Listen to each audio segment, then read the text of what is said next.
first spring that I've lived in this home. So it's the first spring that I've had a garden.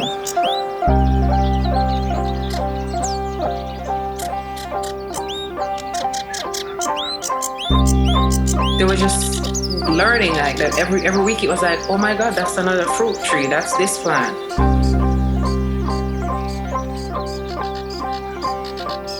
I slowed down as the garden came to life, the springtime. And so we spent a lot of time just watching things happen. Waking up and seeing the dog rose in full bloom. I remember waking up and that cherry tree being all white and just being like, wow, I didn't know that's what happens. It's learning the cycles of all the plants and the cycles of the birds as well, It's a small garden. You can't, like my son cannot like run in it or play or kick. It's not, you'll never get up to speed, so it's pretty small. But there's so many trees in it you will not believe. My auntie keeps saying you should go on garden as well. So I have the biggest one is a cherry tree and lovely cherries. I have an apple tree, a pear tree, I have quince, which I had no clue what it was before, elder, plums, is it called mahogany or leather? Fuchsia, compost bin in the back, Jerusalem artichoke, huge yucca, boxbush.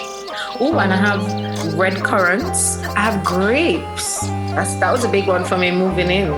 I have green grapes and red grapes. I'm gonna show you the space because it's not very big at all, but you would never believe that all of this exists.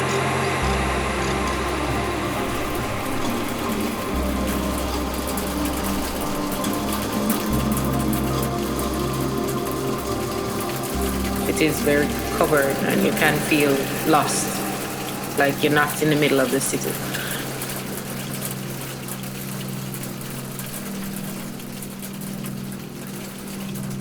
It's a place of communion.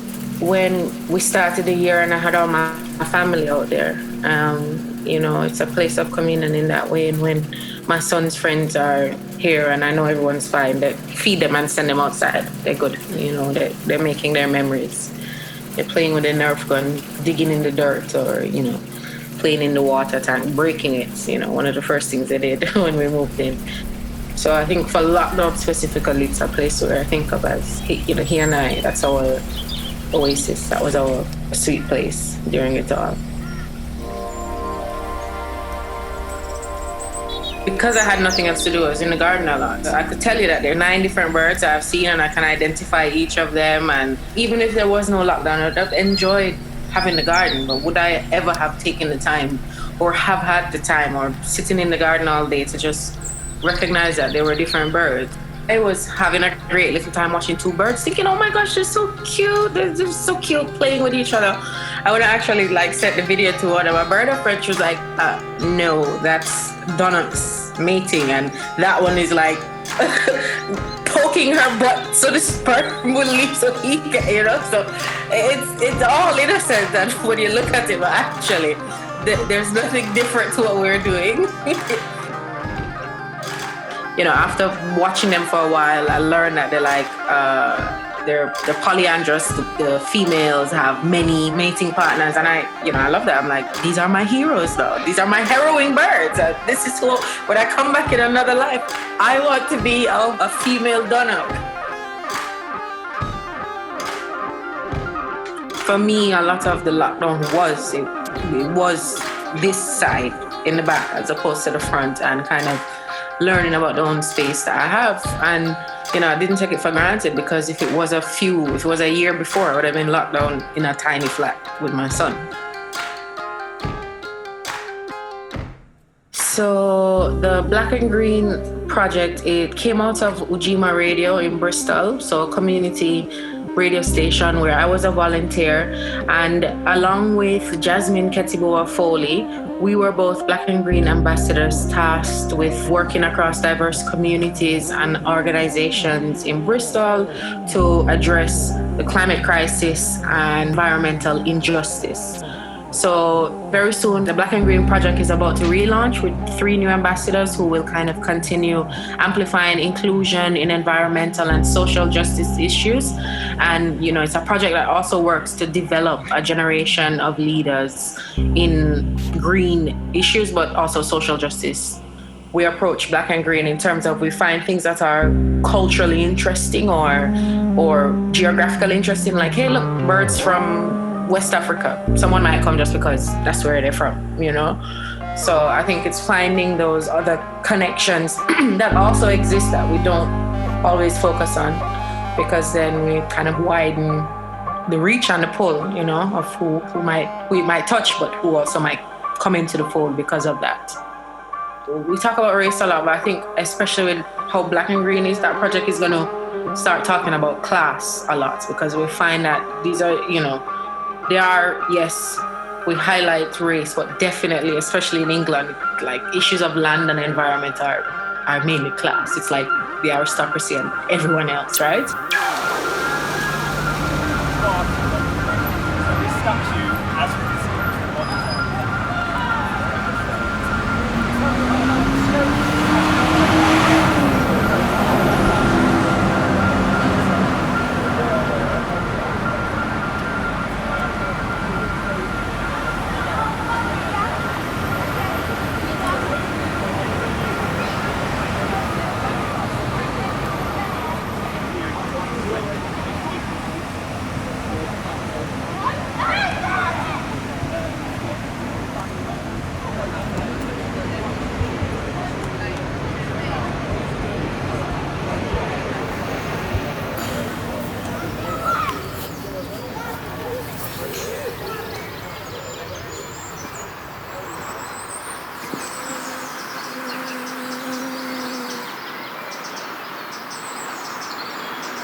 There's a beach.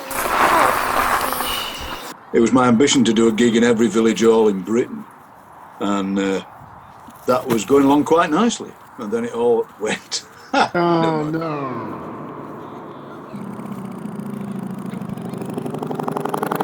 Well, I'm certainly going out more, that's a fact. I always did my early morning stroll, which is always the same route. It's always down my road, down to the roundabout, down Snape Hill, back up Upperwood Road, back home. It takes about 45 minutes, it's about 2 miles, a bit less. And I've always done that, and that was my stroll. And then, because the shop started opening later, I've now started going on my shop stroll. Then I start going on an afternoon stroll with my wife. And now, I start going on an evening stroll. So I stroll endlessly, I stroll all the time. So I'm not like a guy who walks through, I'm not walking through a forest, I'm walking through a suburban street, really, in a village near Barnsley called Darfield. What I've noticed recently is a lot of fungus. Wow, I've seen massive things like elephant's ears, strange coloured things. I've seen those things that are like fairy toadstools that are red and white.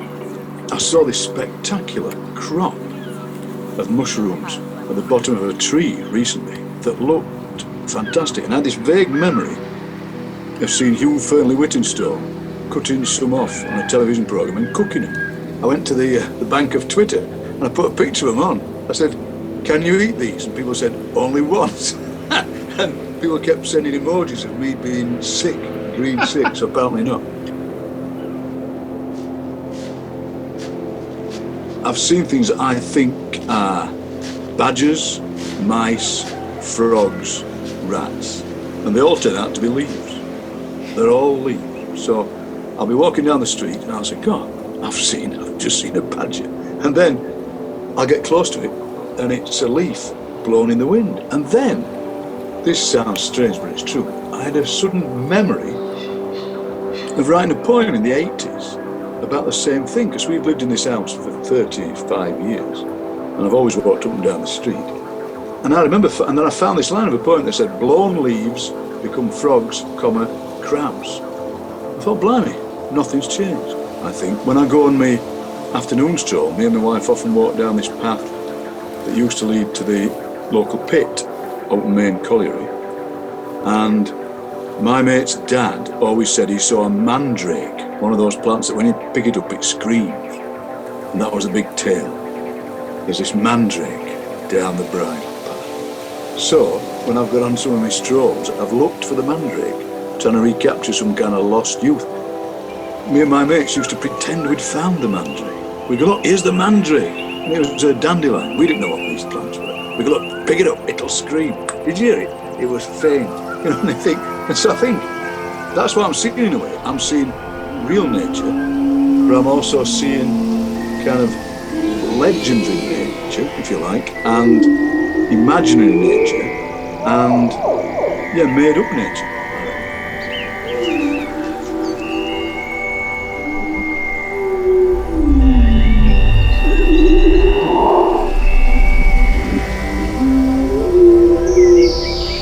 Can you hear that? What is that? Is it the bloke next door? Is it somebody down the street? They'd started doing some work on a roundabout, probably about 1.5 miles from us, and I could hear it. It was like a drone. It was a definite drone, and it was so interesting sonically, because at times it seemed not to be there, at times it was there. And then occasionally it'd be mingled with the very occasional car going down the road, because I'm not far from the main road. And in usual times, that road would be quite busy even in the middle of the night. But at the start of lockdown, that all went. So I'd hear that, I'd hear this drone. And it came and went, you know, they sometimes stopped working, sometimes started. And occasionally it was very noisy. Comparatively, where they were doing things like they were putting a new sign, because the next day we went past it and saw this sign. I wonder how far away you can hear that. You know, could you hear it 3 miles away? Could you hear it 5 miles away? You probably could. It'd be very noisy if you lived 100 yards away, because the house is not far away. Your sense of listening was definitely heightened.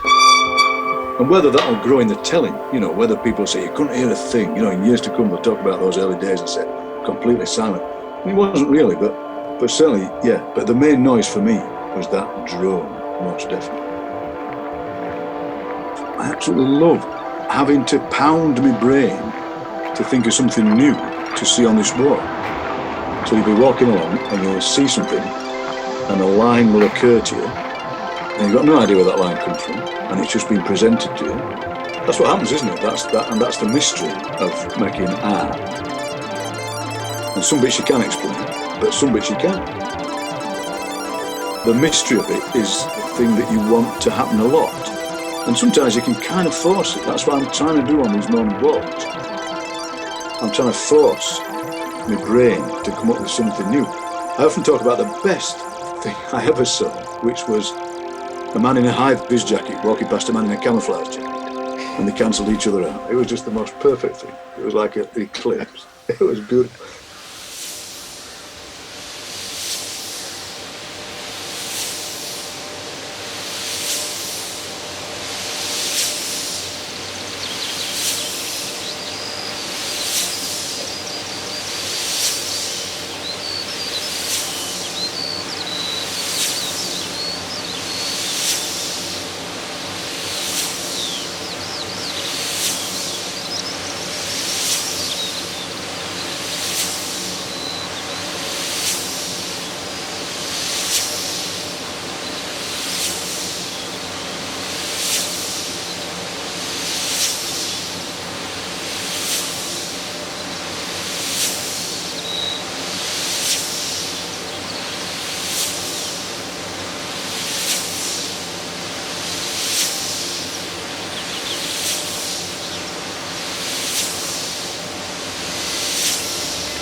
There is kind of a tiny little bit of green. There's a bit of a step up to it, though. Not exactly a step, but just like there's a lip up to it, so I can't actually drive my chair onto it. But I mean, the driveway is lined with trees, so I see the tops of the trees from my back door. That's about as much green as I see.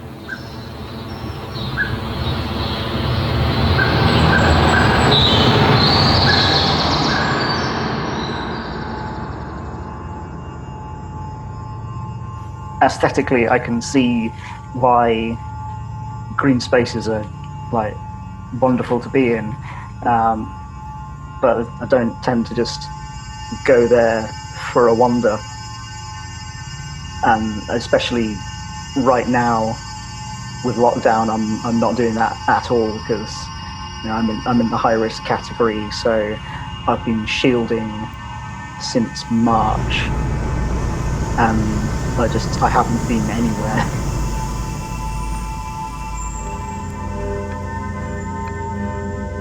There is something though about being in nature that is still worthwhile, and I do feel the benefit when I've had some time somewhere kind of green and serene.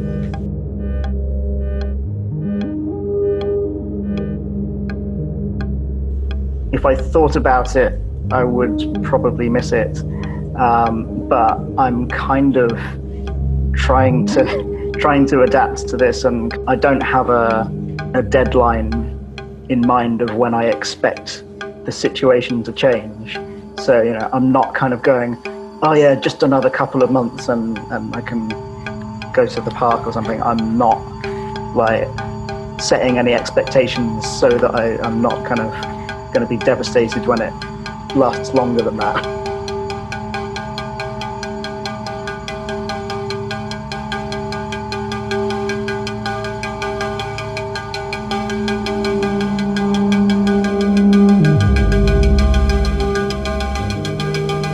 Public transport is like just not comfortable for me at all, because most buses still don't have like restraints to keep the chair in place, which means you feel a bit unsafe once the bus gets moving because your chair can just slide about. I have a wheelchair adapted vehicle through the Motability scheme.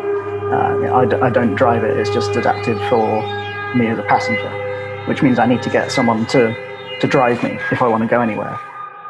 I can't just decide on a whim, I think I'll go to the park today.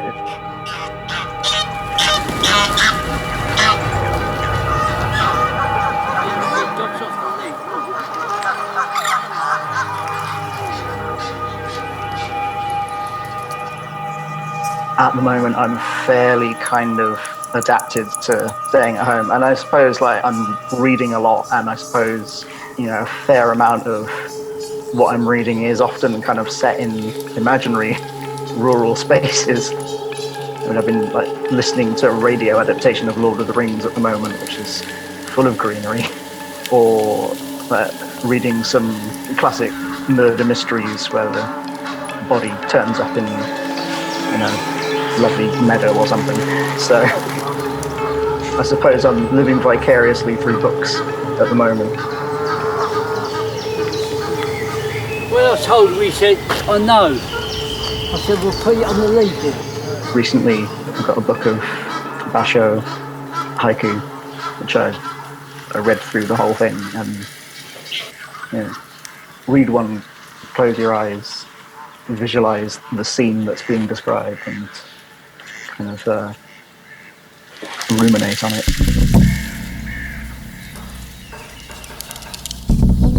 One. Through clouded windows, the sun intrudes, blinding me. Been indoors too long. 2. Back window vista. Car park treetops taunting me. So near, yet so far. 3. adventuring in celluloid and paperbacks. Vicarious life. 4. Agatha Christie presents me with a puzzle, making sense of death. 5. Writing Christmas cards. Purple ink from fountain pen, last held by my mum. 6. Webcast funeral. Pre-recorded eulogy. So inadequate. 7. Time keeps going on. I really thought it might stop after you were gone.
For a long time you weren't really allowed to do anything.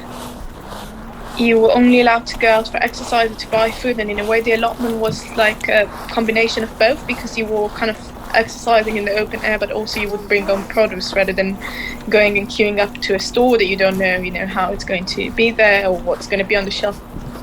And also it allowed people a place to see other people in a safe way. So everyone are in their plot, and you can have a chat with people on their plot in the open air, completely properly distanced from one another. And also the other thing, that during lockdown, it's the first time in I don't know how many years, but that the whole site is now full. Some of them are really, really challenging, talking about like a forest of bramble that is like 3 meters high, they have to have like proper I don't think one can, you have to have some kind of like heavy machinery tackling that.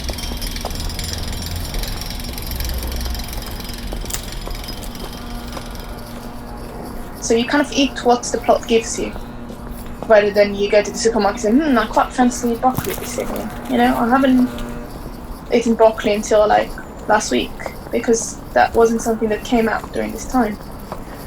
This week I spent quite a bit of time there clearing up, and because the days are short now, try to spend as much time as I can, like take a few hours in the morning and be outside, go for a run or go to the allotment, and it gives you a space that you feel like you're out and you have a purpose.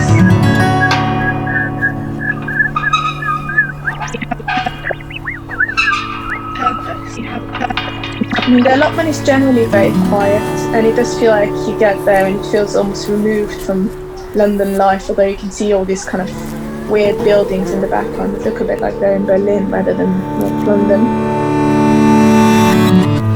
Everything else about life was so different. Like, London felt like Christmas. The emptiness a bit, the quietness in the street felt like Christmas. And when you get to the allotment, actually the allotment felt the same, which was a reassuring thing, because nature hasn't changed. All the worms were still there, all the caterpillars were still there. People found, a lot of solace with being able to talk to one another and having this opportunity to engage and talk to other people, because a lot of people there live on their own. I've done a huge bed of potatoes because I thought, there might not be, because everyone were panic buying, and I thought, well, we can just rely on potatoes for a while if needed, And I did have a huge amount of potatoes. In fact, I'm not even sure I dug all of them out. Sorry. It just feels like a good, right way to live in the face of, the huge queues that were really kind of the eerie part of the lockdown, because reality really changed. Everyone queuing out to get into the supermarket wearing masks and gloves was felt a bit daunting.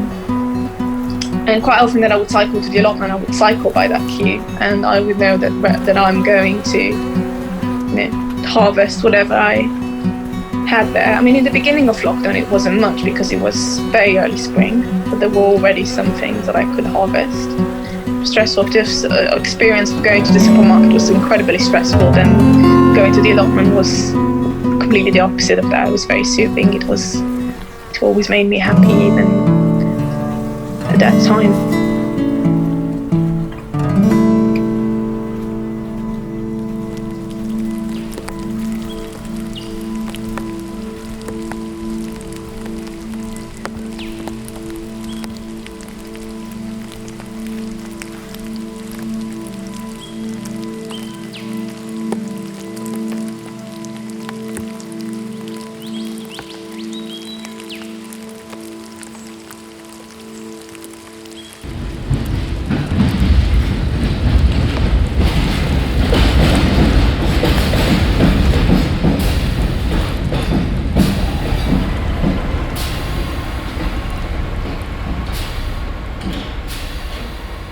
I was in my 20s, and I think I'd just been having a sort of very London, boozy, clubs, crazy nocturnal existence. And one day I decided I was going to go to Yorkshire, and I got the train up to Grassington.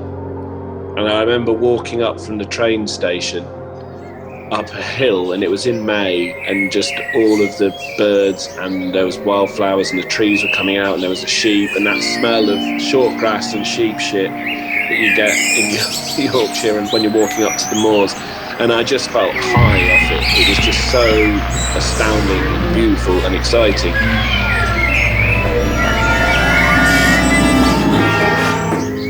That's not a feeling that I think you get all the time.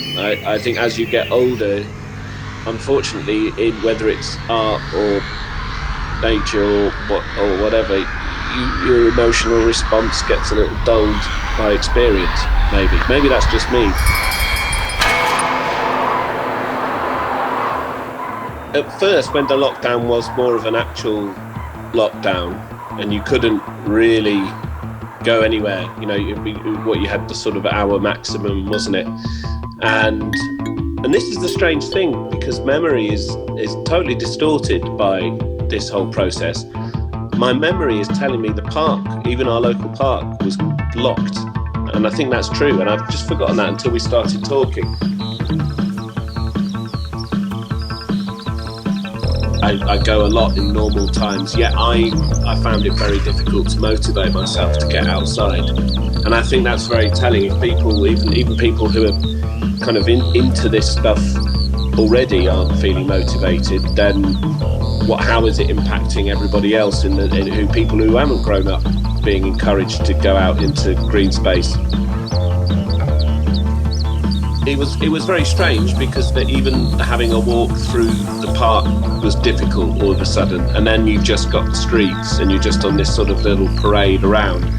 And I'm someone who has always grown up loving green space, woodland. That was my obsession as a kid. I was very aware of being separated from Epping Forest, the woodland on the edge of London that I've written a book about and that I love going to. I have a complicated relationship with, because I think forests are not the simple places of forest bathing, as we're always told that you go to them and they will refresh you. I couldn't get there for a long period of this year because of the time restrictions of how long you could be out for and this sort of thing. So it was strange, on one hand, having London, a major city, where the major city might as well not be there because everything in it is shut. On the other hand, the green space of the major city is also kind of is inaccessible. So you're just left in this odd little hinterland within your flat or the local streets. So I think it's interesting. I haven't sort of reflected on it quite in this depth, but that sense of spatial and temporal dislocation and removal and absence and loss was actually extremely pronounced for a lot of the early days of the lockdown, I think.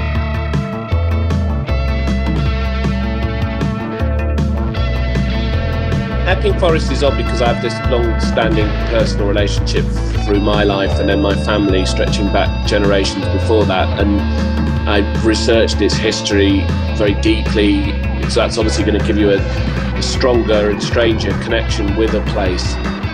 The problem is, because I got so invested in it, then it can actually become overwhelming. And it is a visually very strange place because of the way the trees were cut, and they have these gnarled, very human-looking pollarded shapes that can be really quite oppressive. You can feel like you're being watched. And the weight of the history of the forest and the kind of slightly more twisted, murderous bodies being hidden and suicides and all that. There's also this idea of nature cures, that you're told if you go into the forest you'll feel better because of forest bathing and so on. And if that doesn't work and you don't feel any better, then that can make things feel far worse for you. A psychologist friend told me about it, and it's the tyranny of should. And if something should make you feel better and it doesn't, then the tyranny of should is so bad that it will make you feel worse because you feel like a failure because this thing, nature, whatever, hasn't done what you're told it should do. A lot of our discussion about the natural world is anti-human, and we are part of nature. Coronavirus is part of nature. There's a lot of research pointing out that human habitat destruction is responsible for pandemics potentially crossing over from mammals to humans, and that's because we're all part of the same system. We've got climate change, we've got now this risk of habitat destruction causing pandemics. All of this is affecting us as humans, as part of nature, and this sort of somewhat twee, who's in green space, lovely, it will make you feel better, forest bathing, wild swimming, the things the Guardian writes 10 articles a week on. I think that's a quite superficial way of grappling with some fairly existential issues that are facing humanity that to solve them, we are going to have to see ourselves as part of these ecosystems in whatever we do.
I am all the time thinking about our first lockdown in Belfast, because it was amazing.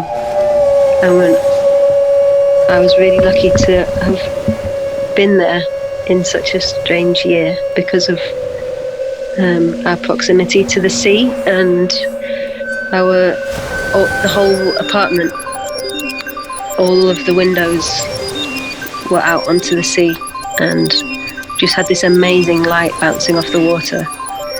And now that I don't have it, I just miss it every second of every day.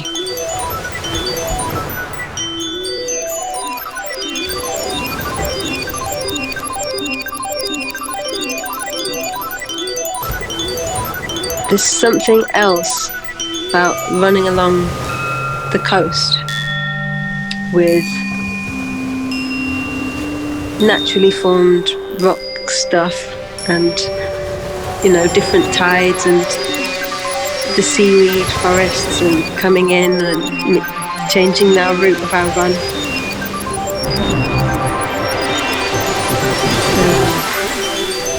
The horizon and the space, the light reflecting off the water is really the fact that I could see all the sky, all the cormorants, and we saw a river otter once, and seals, and it was just really different. It felt like, I guess the only way I can describe it in words is that it was like proper nature and wild, and it made itself rather than a man-made park. If you go into a park that knows it's a park and there's people in every path and there's a cafe and I don't know, then that's its thing, and it's there for us. Whereas if you happen upon a place that has its own existence without humans being there, it feels different. Maybe that's probably the best way I can put it. There's something here that isn't me.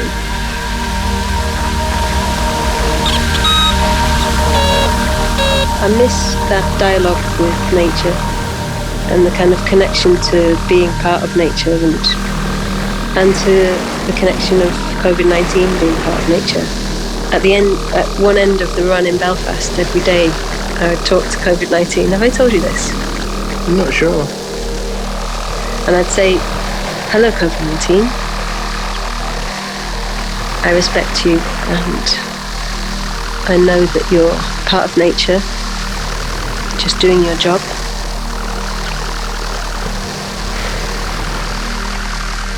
And then I'd say, I'd love to learn more about you and your purpose. Whatever you'd like to share with me, I'd appreciate.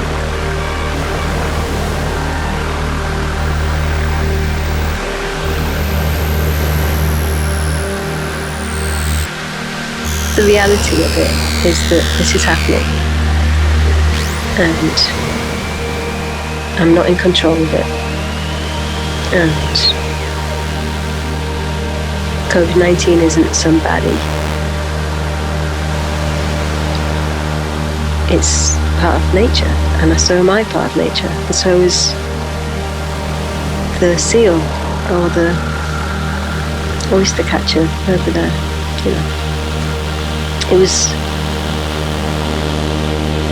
It felt like the nature that I was in Belfast was, I was right in that. I was right in the world with everything else.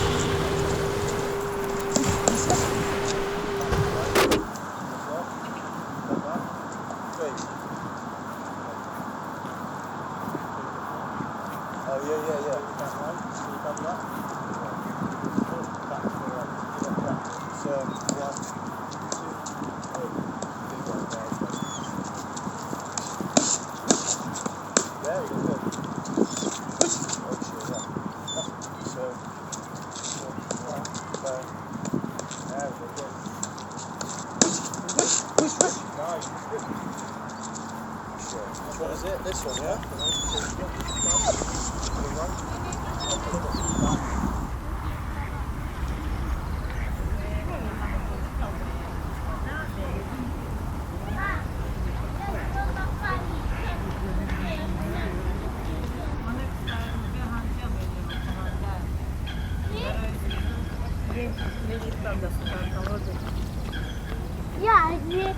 Yeah, but men already used to them. Aha!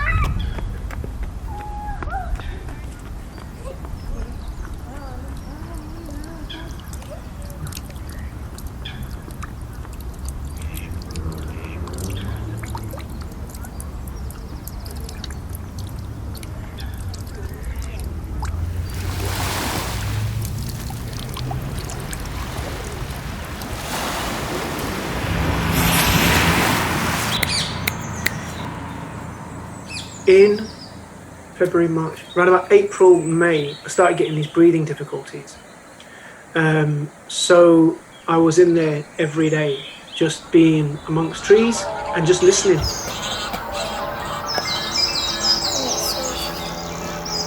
It was packed with Himalayan balsam.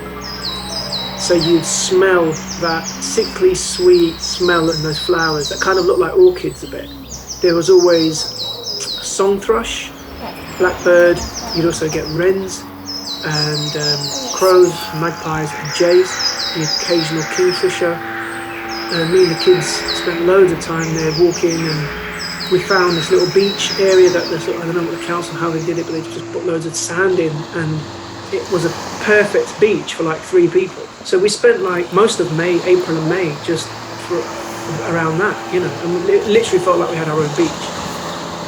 Before they sort of cleared all the, cleared parts of the wood, it was a very secluded area, so you could just sit there for ages. Let's find.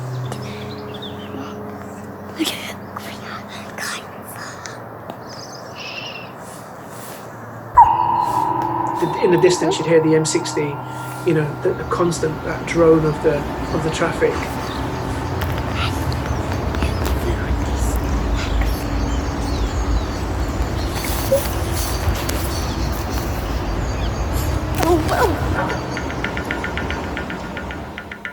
Culturally, it's never been that diverse, just in terms of the people that you see on a day-to-day basis. And I was always conscious of that, because there was times where I'd gone into the woods and I'd be walking around and people would give me weird looks. You don't really see an Asian or a black man walking through short knees, and so sometimes people would stop me and go, "What are you doing here?" And I'd be like recording birdsong or stuff, and somebody saying to me, "Why are you here?"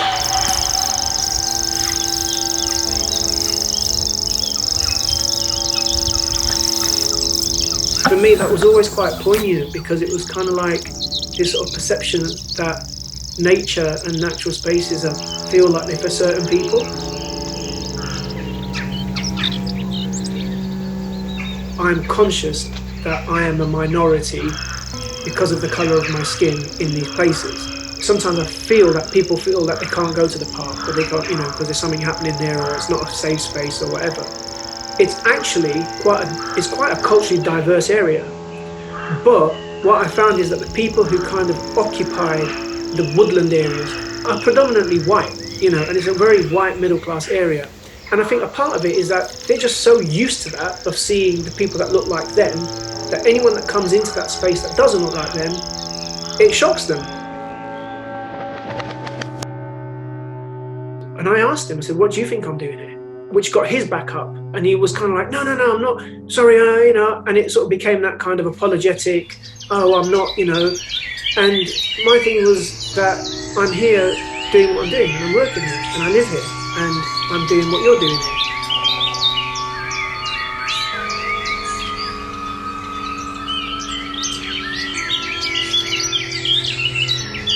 I would rather have a discussion and a dialogue with someone than it be kind of a hidden prejudice.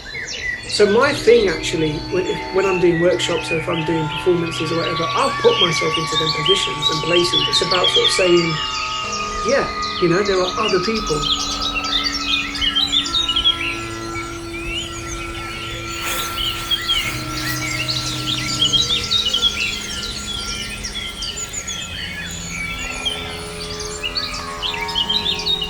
being amongst those trees, and just that smell, you know, the kind of foliage and the kind of decomposing leaves and the warm soil, and when it had been raining, that kind of crisp, staticky sort of brightness in the air. Because I monitored it, I knew how I was feeling before I went, and I know how I was feeling when I came out. When I was at home in my four walls, I was very much in my own mind, mulling over what was going on and why I was feeling what I was feeling. When I was in the woods, I was listening a lot more to my external environment as opposed to my own thoughts, which then I reckon in turn calmed me down because my focus wasn't inward. The sounds that I was hearing, for instance, I'd never heard phasing, like with wings, like flapping, and hearing that kind of phase happening in the woods. And I found this spot where there was wood pigeons, so I'd go there a lot when lockdown was happening and there was no traffic on the road, and you could hear it. And I heard like the wings of moths, and it was incredible to be able to hear the flutter of a moth just there. And to me, that was a really special thing, because although these sounds were external, it was doing something to me internally. It shifted my focus from myself.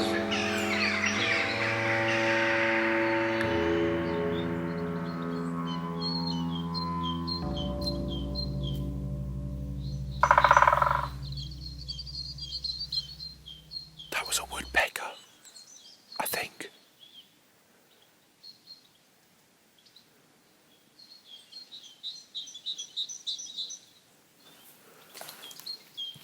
I've been hearing them a lot recently.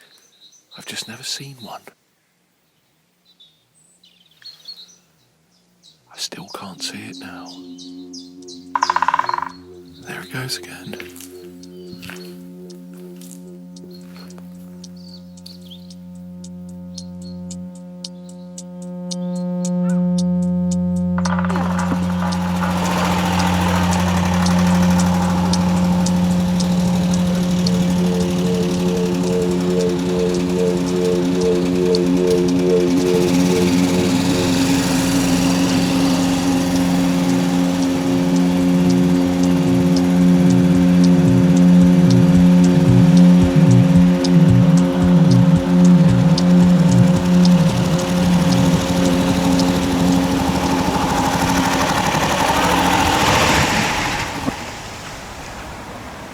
I recorded this today while working at my allotment. I'm very thankful about having this space, even more so this year. It's situated on the island of Södermalm in Stockholm.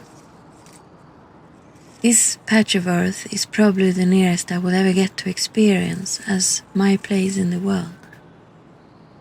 But I claim no ownership. I just take care of it, and I like to share it with my friends and their kids. During November, I prepare for winter. Usually it gets cold, and by now the frost has killed the last flowers and vegetables. But this year and last autumn has been strangely mild, and the growing season has lasted longer, and some bewildered plants are still flowering. Sad to say, probably the effect of climate change. But by November there is no light enough for growth. It gets dark by 4 o'clock in the afternoon, and the days will get even shorter. Today I was trying to prepare and tidy up the last before the announced rain and snowstorm arrived. You can hear the wind in the trees and me working away with a bunch of branches with dry leaves. It's Coryllis Aveana contorta, corkscrew hazel, curious-looking branches that are used for decoration. Usually one hears a lot of sounds from the street and surroundings, people and cars passing by. But today the weather was really bad and people stayed in. Here in Sweden I'm often identified as a foreigner, although I speak Swedish perfectly and without accent. So that's why the allotment is important for me. Being there, I don't need to negotiate and define myself or be told what I am. I'm just allowed to be a human being.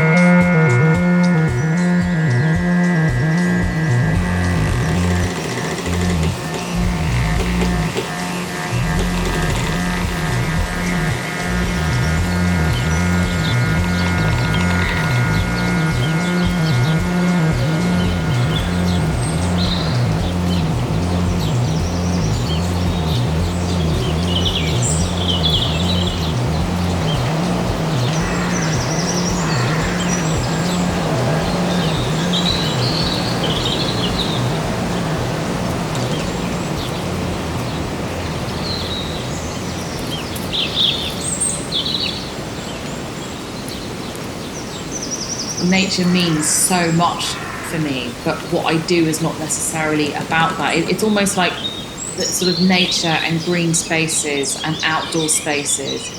It's like the most private part of me. I live really close to Brompton Cemetery, which is one of the magnificent 7 cemeteries that were built in Victorian times, and what's the word?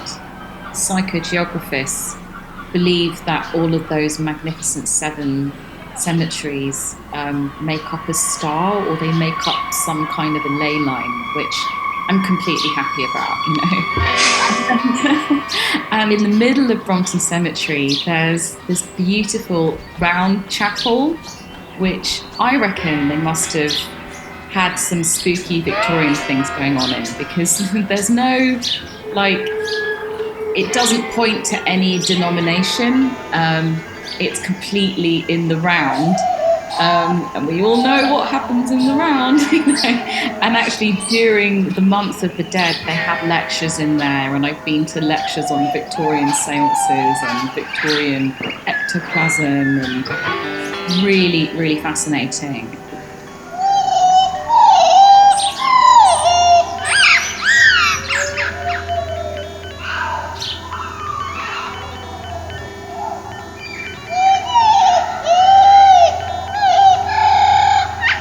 Brompton Cemetery contains the grave of Emmeline Pankhurst and the Marchesa Cassati and that erotic photographer called Bob Carlos Clark. So it's got some really special people there.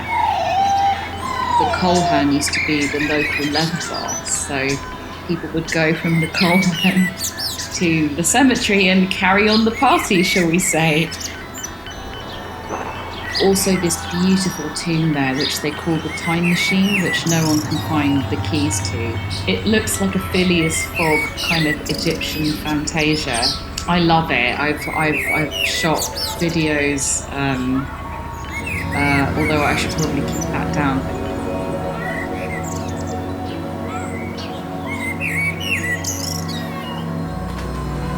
Go down the central aisle, and there's like an amphitheatre in the middle of there, and I think this whole area used to be very, very bohemian. So you have lots of ex-Pink Floyd people.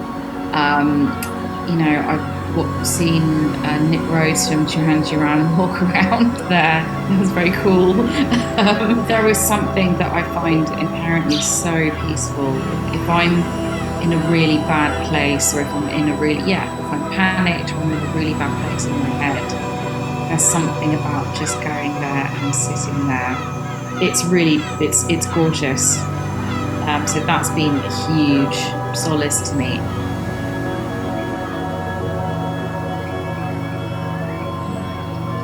There's one gravestone and it has a zeppelin engraved onto it. It's so beautiful. When you think of the different people, what kinds of families they were from, more than anything, it's just very beautiful, and it's very calm, and it does wonders for my mental health. I think it gives me a sense of peace in terms of the fact that there are just always mad people around doing things, In general, I'm very inspired just by other people and how they deal with the madness of life and what they create out of it. And knowing that everybody has struggled and everybody's looked at their monthly calendar and thought, shit, how am I going to make it to the end of this? And everyone's had heartache and heartbreak and worry and struggle. And so the cemetery is a symbol for me of the fact that we're all in something together. You know, it should be this really morbid place. It should be a scary place. It should be a really dark place. And for me, it's full of calm and wonder, and just at the wonder of life.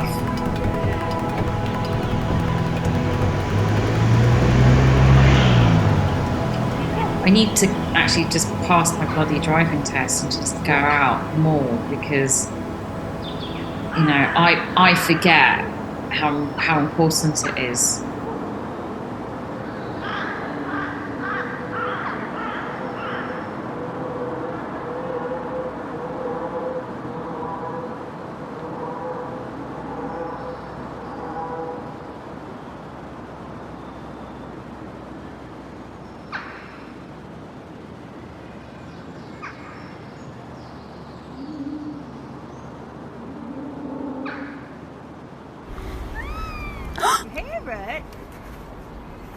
That was so cute. Maybe it's telling us to go away, Mum.